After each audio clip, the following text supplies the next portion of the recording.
El imperfecto.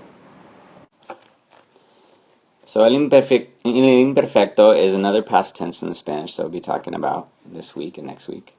We looked at el pretérito already, and we remember that el pretérito is talking about our basic past actions, right? Yesterday I went to the park, I bought a sandwich, I talked to my neighbor, that kind of thing. So el imperfecto is a totally different thing. It is different than the present tense. We need to remember that. That's number one. Big point number one is that the imperfect tense is different than the present. In English, we only have one basic past tense. In Spanish, we've got two. The pretérito is used to describe actions that began and ended in the past. So that's important. So that means things that occurred and then ended. The imperfecto is used to describe actions that were continuous or repeated in the past, or things that were still continuing.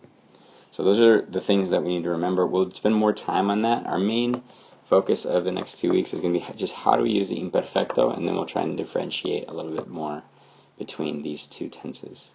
Okay? So that's our basic descriptor. So what is the imperfect? It's a way to talk about what you used to do or what you were doing in the past. And that's different than the pretérito. Okay? We'll talk a little bit about how that works. So how do you form it? So what is the imperfecto?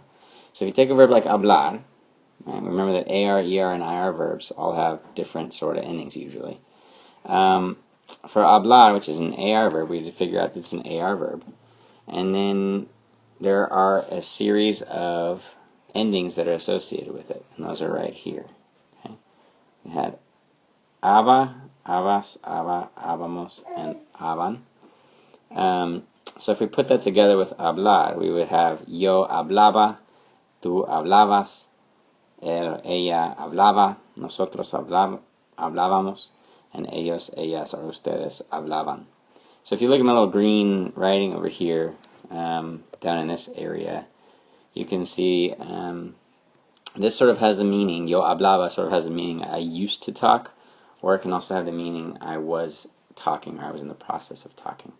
Okay? So that's our AR verbs.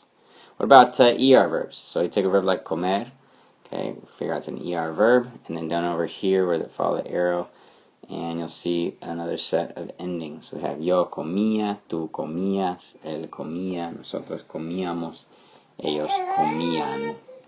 You'll have to forgive me, my son is crying in the background. Yeah, just it's a little bit of life.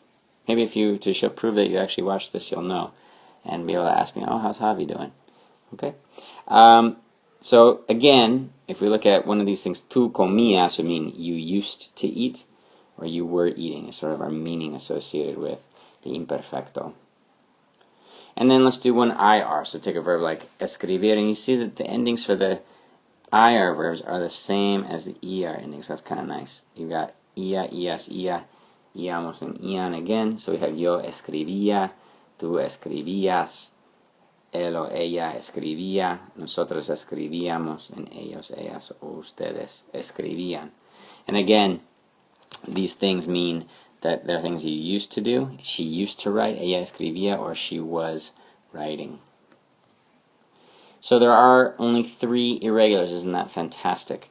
For el imperfecto, there were so many for the pretérito. This time you only got to know 3.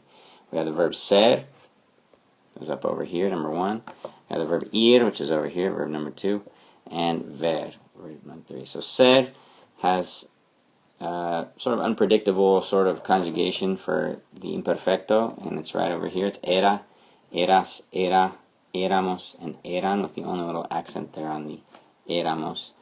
And then, and that would mean like I was, if you're talking about your characteristics in the past, right? If you want to say I was fat as a kid, you'd say yo era gordo. And then we have the verb ir, which is to go. It's iba, ibas, iba, íbamos, and iban. Okay, and that would be like I used to go to the park every day. Yo iba al parque todos los días. Okay, and then 3 is ver, which is to see, and that one's only a little bit irregular. It's almost normal, but you keep the e in there. You don't take that off when you're conjugating. So you have veía, veías, veía, veíamos, and veían, things that you used to see. Muy bien. Ahí estamos. Muchas gracias por mirar. Ojalá que les ayude a comprender los imperfectos. Muchas gracias. Hasta mañana.